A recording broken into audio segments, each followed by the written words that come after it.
Tim Couch, great to have you back on the Here We Go Brownies podcast. Of course, we're out here at the Great Lakes Collectors Convention on a Sunday. Got to see you last year when you got inducted into the National High School Football Hall of Fame. How's life been treating you? Everything's good. You know, just typical stuff. Busy with my kids. I got one son playing college football right now, one playing high school football. So, so staying busy with that. Just traveling, playing a lot of golf, and just getting around. Nice to be up to Cleveland again. You know, I try to get up here once or twice a year to be, get around the Browns fans, and it's always great to be in this area.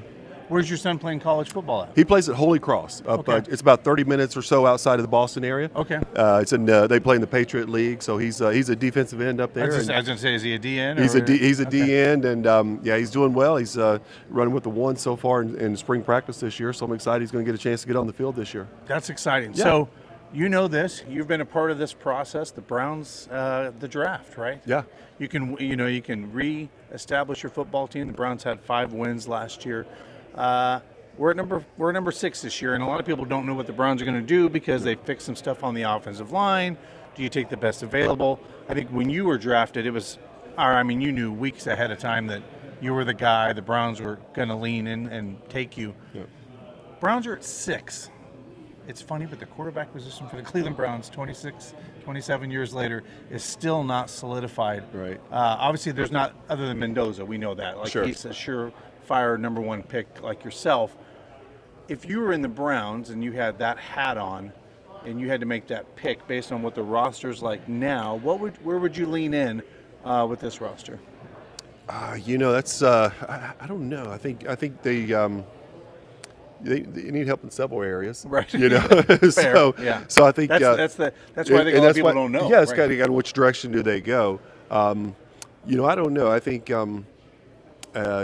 you could go for a playmaker at the wide receiver position. Bring someone like that in, like a Cornell Tate, someone like that. Yeah, someone like that, kind of an explosive guy that can be a game changer. Because the offense wasn't good last year, and that's obviously sorely that's where you got to start working. Exactly. Yeah. So I think for me, that's kind of where the direction I would lean. But like you said, it could go either way right now. With, I know, right? With all the needs that they have and all the areas they need to fill. So, but I would probably go that direction. Yeah, just because you got to.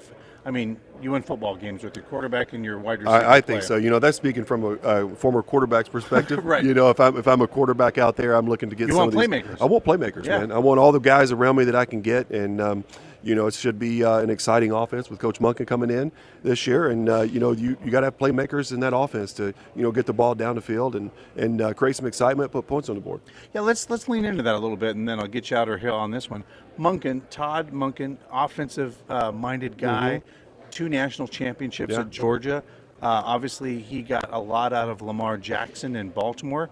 What do you think of the new head coach? I like him a lot. I'm very excited. I think, just like you said, his track record speaks for itself. He's been successful wherever he's been. He did some unbelievable things in Baltimore with Lamar Jackson. The way I was very impressed with the way he kind of created that offensive system to fit Lamar's skill set, and he got the most out of Lamar. And Lamar was able to win a couple MVP awards out of that, and they had some great offenses. They were explosive. They were extremely hard to stop. They keep you guessing. They're very balanced. They can run the football. They get explosive plays in the passing game, and I think he's going to do the same here.